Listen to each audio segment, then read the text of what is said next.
Aquí estamos como todos los días, llenos de alegría, llenos de ganas de vivir, llenos de ganas de salir adelante. Aquí estamos convencidos de que este será un día de bendición. Aquí estamos convencidos que juntos podemos construir de mejor manera la vida, que juntos podemos salir adelante. Aquí estamos convencidos que, hombre, más allá de las situaciones difíciles que podemos tener, siempre podemos encontrar soluciones a los problemas y siempre podemos encontrar cómo superar los obstáculos más grandes que hemos vivido. Hoy quiero recordarte algo. Cuando eres una de esas personas que asumen su responsabilidad sin dar excusas, no solo eres distinto, sino que eres invaluable. ¿Tú quieres ser invaluable? Asume tu responsabilidad sin dar excusas. Allí muestras lo invaluable que eres. Voy a estar compartiendo la presentación de mi libro, Dios es Mujer. Aquí está, Dios es Mujer. Vamos a estar presentando el texto el 5 de mayo en Villavicencio, el 10 de mayo en Bogotá y el 18 de mayo en Medellín. Oye, espero que me acompañen, espero que estén conmigo. El teléfono es el 321-492-8946. 321-492-8946. Hoy quiero compartir con ustedes dos temas. Quiero volver a hablar de las actitudes de la fe. ¿Cuáles son las actitudes de un creyente? Para mí, la primera actitud de un creyente es escuchar. No olvides que el credo histórico del pueblo de Israel en el Antiguo Testamento siempre comienza con eso. Escucha, Israel. La actitud básica de un creyente es escuchar. Cuando es necesario, en una sociedad en la que hay mucho ruido, en una sociedad en la que hablan tanto, en una sociedad en la que se dicen tantas cosas, qué importante es acallarse, qué es importante es hacer silencio y escuchar al otro. No tenemos la pedagogía de escuchar. Nos cuesta escuchar. Nos enseñan a hablar, nos enseñan a decir cosas, nos enseñan a expresarnos, pero muy pocas veces nos enseñan a escuchar, que es fundamental. No pueden haber buenas relaciones, no pueden haber buenas comunicaciones si no hay experiencias de escucha. Y nosotros tenemos que aprender a escuchar a Dios. Y cuando digo escuchar a Dios, no es que tú escuches voces, no es que tú escuches mensajes de ultratumba, hola, hola, no. Es que tú seas capaz de abrir tu corazón, de abrir todo tu ser para ver cómo Dios se manifiesta en la historia, para que veas cómo Dios se manifiesta en la vida diaria, para que veas cómo Dios se manifiesta en el actuar diario. Qué importante que tú aprendas a escuchar. Qué importante que tú aprendas a cerrar los ojos y pausarte un momento, como dicen los pelados hoy, y saber qué quiere Él de ti, qué te dice Él de ti. Yo en este año sabático es lo que más he estado haciendo. Aunque he estado viviendo experiencias distintas, aunque he estado trabajando en otras cosas, tengo muchos momentos para eso, para el silencio, para escucharlo, para saber qué quiere de mí, para saber cómo va la vida y para poder contrastar mis deseos, mis sueños con lo que Él es. Pero segundo, es importante discernir. La fe se hace sobre el discernimiento. A nosotros nos invitan a discernir. Recuerdo cuando Pablo, allá en Tesalonicenses, dice claramente que todo está permitido, pero no todo nos hace crecer, no todo es bueno. Y uno tiene que saber discernir. ¿Y qué es discernir? Discernir es contrastar. A mí cuando me hablan de discernir siempre pienso en la zaranda, tú sabes. Eso es discernir. Y tú sabes que le echan una pala de arena y cernidor, es eso. Es decantar, es saber que hay cosas que no se pueden quedar conmigo y que hay cosas que se pueden quedar conmigo. Entonces es importante que tú tengas capacidad de discernimiento, que tú tengas capacidad de pensar, eso está bien, eso no está bien, eso me ayuda, eso no me ayuda, eso me hace vivir, eso no me hace vivir. Eso hay que tenerlo claro. Porque no todo nos conviene y no todo es bueno, no todo es bueno. A propósito de las redes sociales, mira, en las redes sociales hoy dicen una cantidad de mentiras. ¿Cómo las llaman? Fake news, ¿así? Fake news, ¿verdad? Y entonces, ¿qué pasa?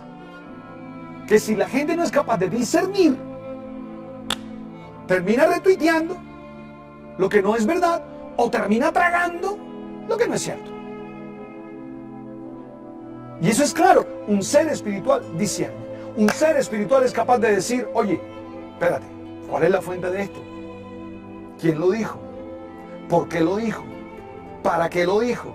Tengo que hacerme esas preguntas antes de decir, ay, sí, oh, sí, sí, sí. Antes de eso, tengo que discernir. Lo mismo con las emociones espirituales que tengo en el corazón. Si yo tengo una emoción espiritual, si a partir de la escucha tengo una emoción espiritual, debo entonces discernirla. Y discernirla con tranquilidad, con serenidad, sin ningún problema. Debo discernir bien de qué se trata. Debo discernir cómo es la cuestión. Debo discernir si eso me hace crecer o no me hace crecer. Debo discernir si eso me hace vivir o no me hace vivir. Es así. Así de simple. Así de simple. Entonces yo quisiera que eso lo tuviéramos claro hoy. Yo quisiera que eso lo tuviéramos claro hoy y que lo pudiéramos pensar y lo pudiéramos revisar de la mejor manera siempre.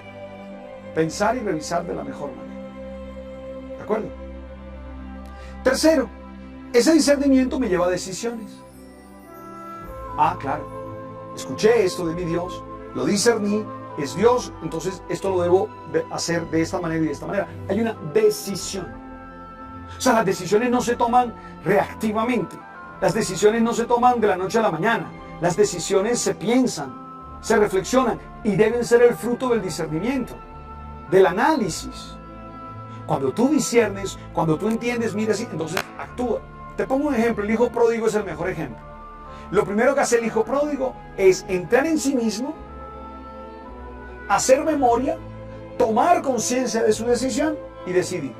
¿Te acuerdas cuando se gasta el billete todo y está por allá lejos y está comiendo cable y le está yendo muy mal y dice el texto, entrando en sí mismo, él se acuerda cuántos jornaleros de mi padre, toma conciencia y dice, voy a ir a donde mi padre, iré y le diré. ¿Te acuerdas? Bueno, eso es decisión. Y esa decisión la toma previo discernimiento. Uno no puede decir de la noche a la mañana, no, uno tiene que ser muy mesurado, muy tranquilo. Tiene que pensar bien las cosas. Tiene que saber qué es lo que lo está impulsando, qué es lo que lo está llevando. Es así. No puede vivir de otra manera. No puede actuar de otra manera.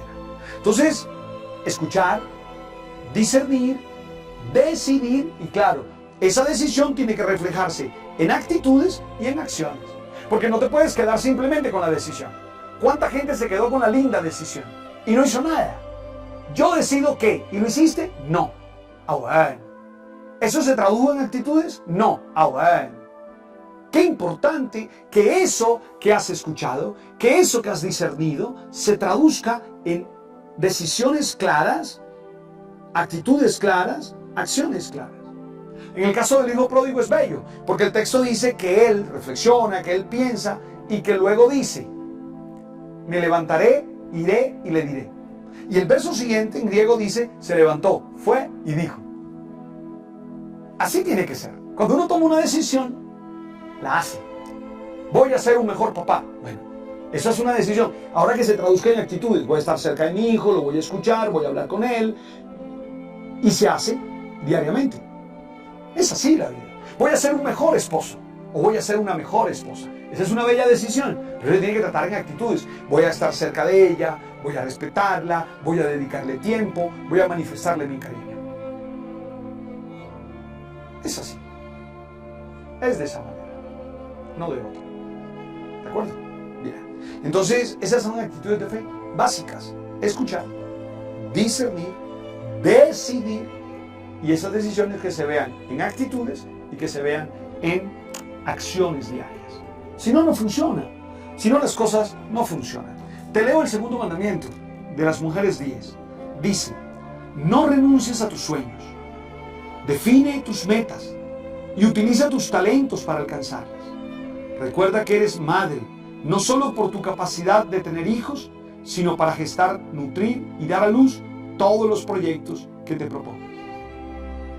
Muy bien.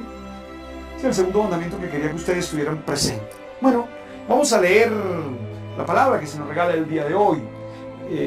Cuarta semana Hoy es San Marcos Evangelista, que está rojo hoy. Dice así, la primera carta del apóstol San Pedro, capítulo 5, del versículo 5 al versículo 14. Primera carta del apóstol San Pedro, capítulo 5, versículo 5 al versículo 14. Dice así, queridos hermanos, que en su trato mutuo la humildad esté siempre presente, pues Dios es enemigo de los soberbios y en cambio a los humildes les concede su gracia.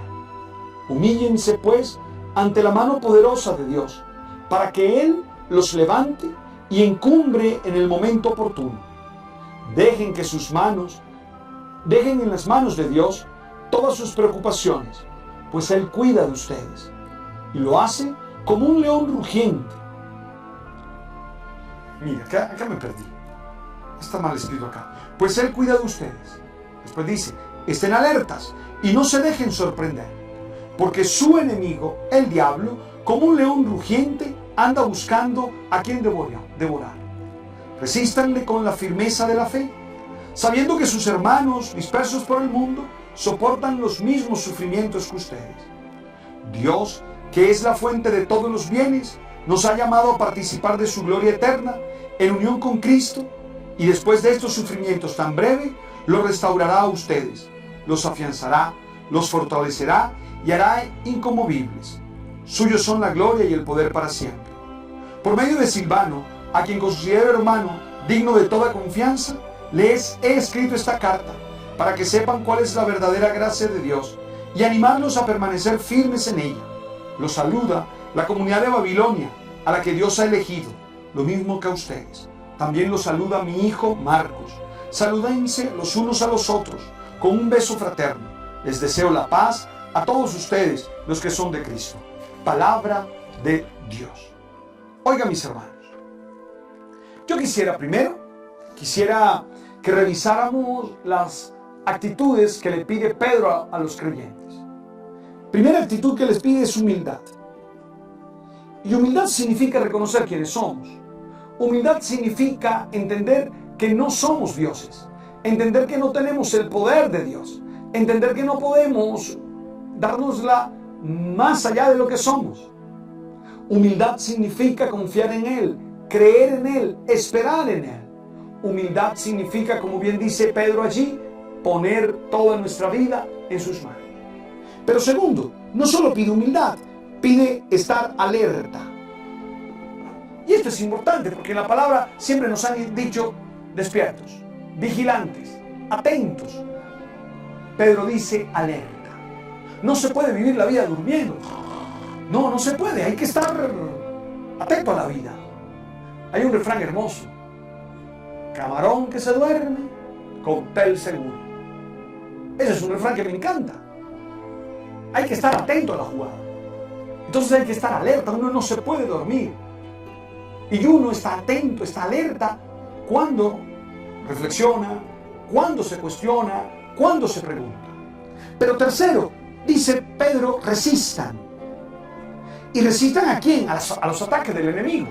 ¿Y resistan a qué? Al ataque del mal. ¿Y resistan a qué? A todas las provocaciones que el mal nos hace a diario.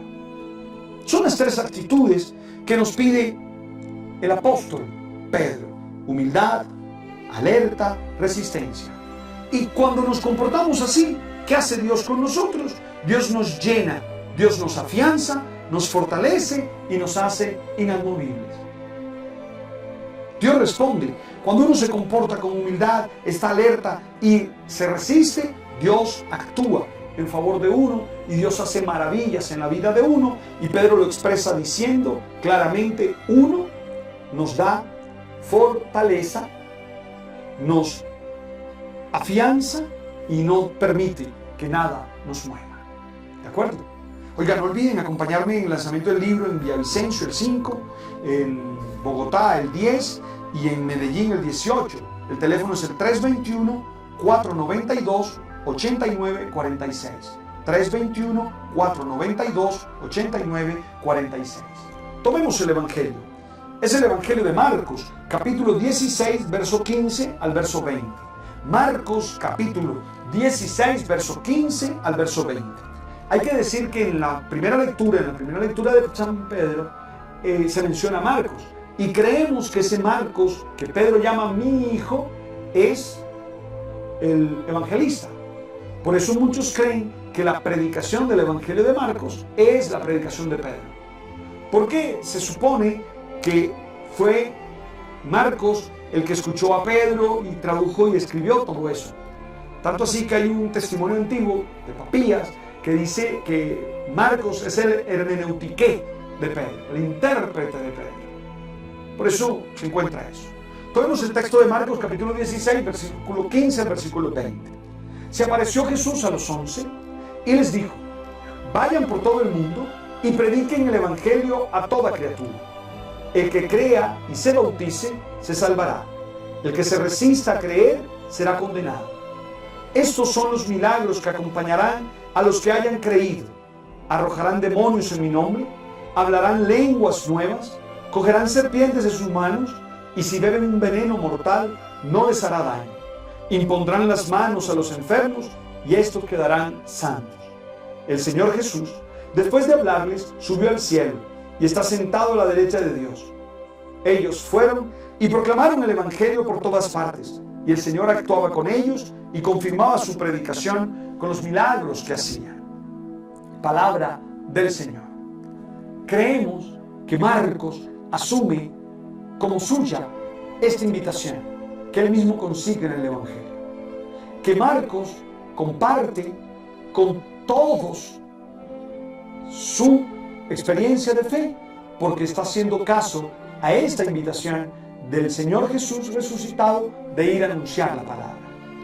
El evangelista Marcos lo que hace es una bella catequesis que expresa el evangelio, que expresa que Jesús ha vivido, muerto y resucitado para que nosotros seamos salvos y vivamos felices. De eso se trata. Y ojalá lo tengamos así de claro. Y ojalá lo vivamos así de claro. ¿Bien? Ojalá tú y yo seamos como Marcos, portadores de la buena noticia. Señor, bendícenos en esta mañana. Danos tu bendición, danos tu paz, danos tu alegría, danos tu gozo. Llénanos de toda tu fuerza y permítenos estar contigo siempre. No permitas que nada nos aparte de ti. Bendícenos en el nombre del Padre, del Hijo y del Espíritu Santo. Amén. La tarea, vivir en continuo discernimiento. Tarea, vivir en continuo discernimiento. Esa es nuestra tarea de hoy. Ánimo, que hoy tendremos el mejor de los días. Tú sabes.